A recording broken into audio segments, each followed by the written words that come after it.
ইব্রাহিম দেখলেন মূর্তির পূজা করে, বিশাল বিশাল মূর্তিগুলোর সামনে দাঁড়িয়ে চোখের পানি ছাড়ে পড়ে। जो तो मिटाना चाहे जीवन का तृष्णा सुबह शाम बोल बंदे कृष्ण कृष्ण कृष्ण। আছে না নাই? তো উনার এটাও মাথায় ধরে না, কারণ উনি দেখলেন কিছুক্ষণ আগে এগুলোর মাটি কাদা দিয়ে মূর্তি বানাইছে ওরা, এরপরে ডিজাইন করে এগুলোর সামনে ওম নমো পড়ে। তো এইটা ওর খোদা হয় কেমনে? যারা বানাইলো এরাই না মূর্তির খোদা।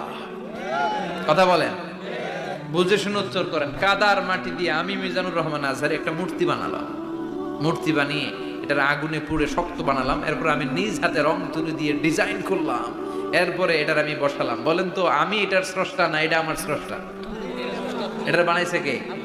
মিজানুর রহমান আজহারি এই মূর্তির স্রষ্টা। চিল্লায় এখন ঠিক কিনা?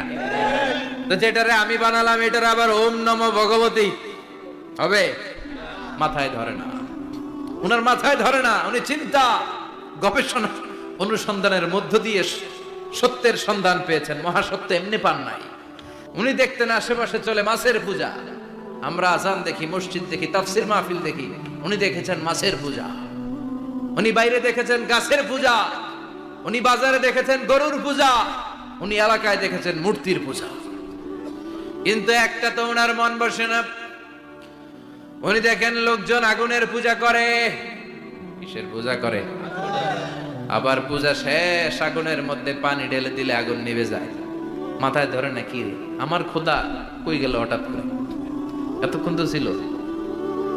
ধরে নিলাম ফর এন এক্সাম্পল আগুনটাই আমার খোদা, এতক্ষণ তো আগুন রে নম নম করতো, তো পানি দেওয়ার পর আমার খোদা গেল কই? প্রশ্ন আছে না নাই? দেখেন কিভাবে ইন্টেলেক্ট, রেশনাল, সৃজনশীলতার বুদ্ধিমত্তাকে তিনি কাজে লাগিয়েছেন। খেয়াল করেন, আমরা চিন্তা না করে সিলে কান নিচে শুনে দৌড়। আছে না নাই? যাচাই করারও প্রয়োজন বোধ করি না, ভেরিফাই করার প্রয়োজন বোধ করি না। এটা মহামারীর আকার ধারণ করেছে আমাদের সমাজে। সমাজটা শেষ। সাইয়েদনা ইব্রাহিম ভাবলেন আগুন আমার রব হয় কি করে? এটাতে পানি ঢাললে এটা গেল কই? তিনি বললেন না, আগুন আমার খোদা হতে পারে না। এরপরে দেখলেন সবাই গাছের পূজা করে। কিসের পূজা? ঘরে যখন লাকড়ি দরকার, গাছ নামক খোদারে কোপাইয়া সাজ করে ফেলে। কথা বুঝে নাই মনে হয়? যারা গাছের পূজা করে, যখন লাকড়ি দরকার, কাঠের দরকার, তখন খোদারে কি করে? কোপায়, কোপায়া সাইজ। তো খোদারে কোপায়, এটা কেমন খোদা?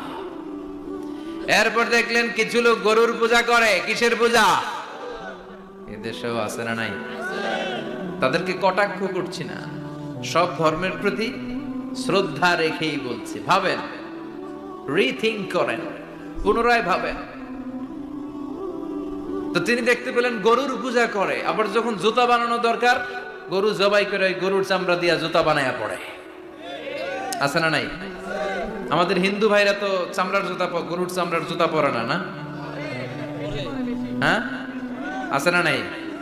তো এইটারে খোদা মানে কি করে? খোদার গায়ের চামড়া দিয়ে জুতা, কত বড় বেয়াদব! চিন্তা করছেন? খোদার গায়ের চামড়া দিয়ে ওই বেয়াদবটা পায়ে জুতা পড়ে। মাথায় ধরে?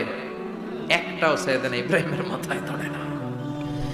দিন গড়িয়ে রাত আসে, সাইয়েদনা ইব্রাহিম আকাশের দিকে তাকায়, তাকিয়ে দেখে ধ্রুব তারা। কি তারা? সবাই দেখে ধ্রুব তারারে পূজা করে। এবার নিজের সাথে কথোপকথন কি করলেন এই কোরআন সাক্ষী।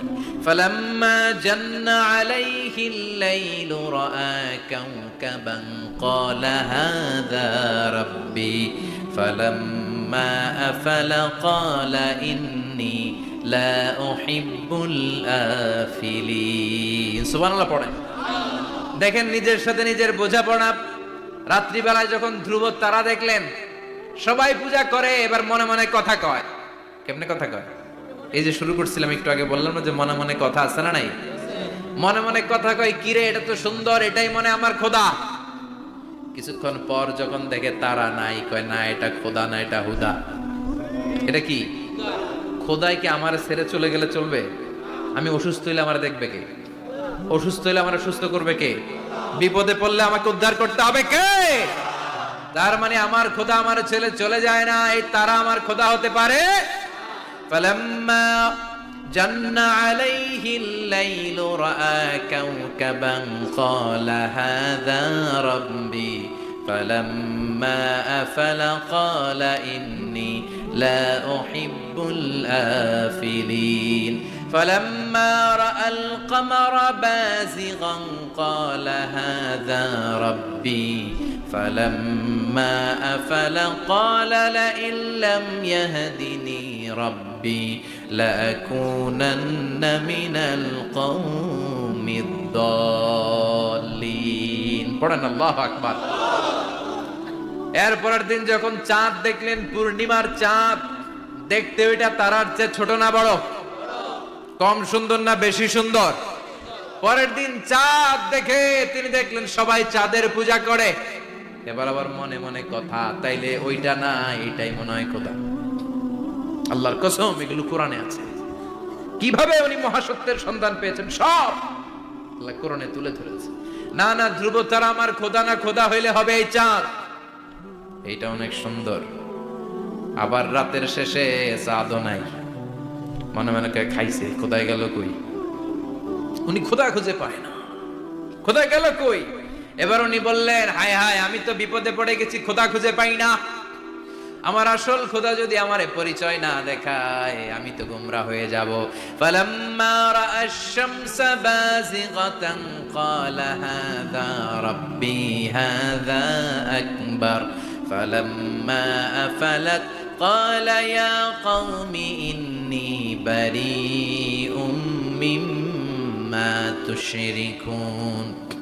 এরপরের দিন সকালবেলা পূর্ব দিগন্ত থেকে যখন দ্বিপ্রহরের জলজলে সূর্যটা উঠলো, গগন বিদারী তাপ দিয়ে গোটা বিশ্বটারে আলোকিত করে জানান দিয়ে যখন জলজলে সূর্যটা উঠলো, তিনি বললেন, না না, ধ্রুব তারা খোদা না, চাঁদও আমার খোদা হলে হতে হবে এই সূর্যটা, ঠিক কিনা?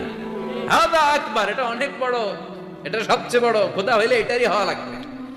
আবার বিকেল বেলা পশ্চিম দিকে যখন জল জলে সূর্যটা ডুবে যায়, এবার উনি বিপদে পড়লেন। আল্লাহু আকবার। দেখেন, স্টেপ বাই স্টেপ সব বাদ দিয়ে কেমনে তিনি মহাসত্যের সন্ধান পান। বিকেল বেলা যখন সূর্য ডুবে যায়, কয় না এটাও আমার খোদা হতে পারে। এরপর তিনি দ্ব্যর্থহীন কণ্ঠে ঘোষণা করলেন, ইন্নী وجهت وجهي للذي فطر السماوات والأرض حنيفا وما أنا من المشركين। সুবহানাল্লাহ পড়ে। তিনি বললেন, না, গরু আমার খোদা হতে পারে না, মূর্তি আমার রব হতে পারে না, ধ্রুব তারা চাঁদ সূর্য কোনটাই আমার রব হতে পারে না। মহাবিশ্বটা যে চমৎকার ভাবে চলছে, নিশ্চয় এমন একজন মহা ব্যবস্থাপক আছে, নিশ্চয় এমন একজন মহা কন্ট্রোলার আছে, যিনি দূর থেকে গোটা বিশ্বের সব কন্ট্রোল করে থাকে। তিনি কে? তিনি বললেন, ওই রবের দিকে আমি মুখ ফেরালাম, যিনি আকাশ বানালেন, জমিন বানালেন। তোমরা যেগুলোর পূজা করো, আমি এগুলোর পূজা করি না। আল্লাহর দেখে নাই, কিন্তু পেয়ে গেছে সন্ধ্যা। সুবহানাল্লাহ পড়েন। কেমনে ইকুয়েশন ড্র করে, কেমনে পাটিগণিতের মতো মিলাইছে, না এটা বাদ, ওইটা বাদ, ওইটা বাদ, সব বাদ। পরে তিনি এই সিদ্ধান্তে আসলেন যে একজন মহা ব্যবস্থাপক আছে, একজন মহা নিয়ন্ত্রক আছে, যার ইশারায়, যার ইঙ্গিতে, যার অর্ডারে গোটা বিশ্বটা এক নিয়মে চলে। চিল্লা এখন ঠিক কিনা? স্টেপ বাই স্টেপ যেতে যেতে তিনি নিজের সাথে বোঝাপড়া করতে করতে, নিজের সাথে কথা বলতে বলতে আল্লাহর সন্ধান পেলেন। এখন আমরা চিন্তা করি না, গবেষণা করি না। সম্মানিত ভাইয়েরা, এই কোরআনে আল্লাহ বহুবার বলেছে, এই কোরআনে আল্লাহ চিন্তাশীলদের জন্য নিদর্শন রেখে দিয়েছে। কাদের জন্য? ও এলাকার লোকেরা, নিজের হাতে মূর্তি বানিয়ে মাথাটাকে নিচু করে ওম নমো ভগবতী কেন পড়ো? কেন কেন? ক্বালু ওয়াজাদনা আবানা লাহা আবিদিন। দেখেন, কনভারসেশন কি এক পক্ষের হয়?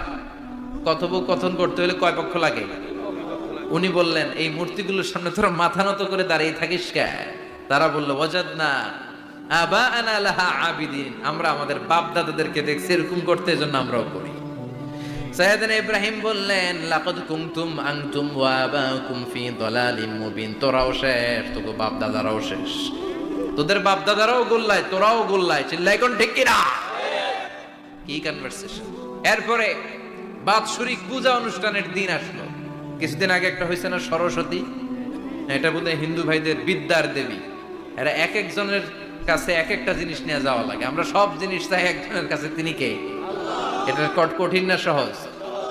বিদ্যার জন্য ওই মন্দিরে, সৌন্দর্যের জন্য এই মন্দিরে, খাদ্যের জন্য দুর্গার কাছে, ঝামেলা না? আমরা সব কিছুর জন্য একজনের কাছে যাই, তিনি কে? বাৎসরিক পূজা অনুষ্ঠানে সবাই ইব্রাহিমরে ধরছে, ইব্রাহিম চল আমরা পূজা দিতে যাব। সাইয়েদনা ইব্রাহিম ফানাযারা নাযরাতান ফিন নুজুম, তাকালেন আকাশে আর বললেন ইন্নী সাকিম, আমি যেতে পারবো না, আমি অসুস্থ। আমি কি আসলে সুস্থ ছিলেন? তো অসুস্থ বললেন কেন? কারণ অসুস্থতা দুই ধরনের, চিল্লায় বলেন। একটা শারীরিক আর একটা। সাইয়েদনা ইব্রাহিম মানসিকভাবে প্রচন্ড বিপর্যস্ত ছিলেন, অসুস্থ ছিলেন। এর কারণ গোটা উম্মাত মূর্তির পূজা করে, এই দৃশ্য দেখে কোন নবী মানসিকভাবে সুস্থ থাকতে পারে? উনি বললেন আমি অসুস্থ, তোমরা যাও। সবাই বলল ঠিক আছে আমরা যাই। ইব্রাহিম তুই আমাদের ঘরের মূর্তিগুলারে পাহারা দে। মূর্তি পাহারাদার একজন ভালো লোক পাওয়া গেছে। মূর্তি পাহারা দেওয়ার জন্য ভালো একজন পাহারাদার পাওয়া গেছে। নাম? কথা কন, কথা বুঝতে কষ্ট হচ্ছে মনে হয়। মূর্তি পাহারা দেওয়ার জন্য কারে পাওয়া গেছে? সাইয়েদনা ইব্রাহিম কয় ঠিক আছে আজকে পাহারা দিমু, জন্মের পাহারা।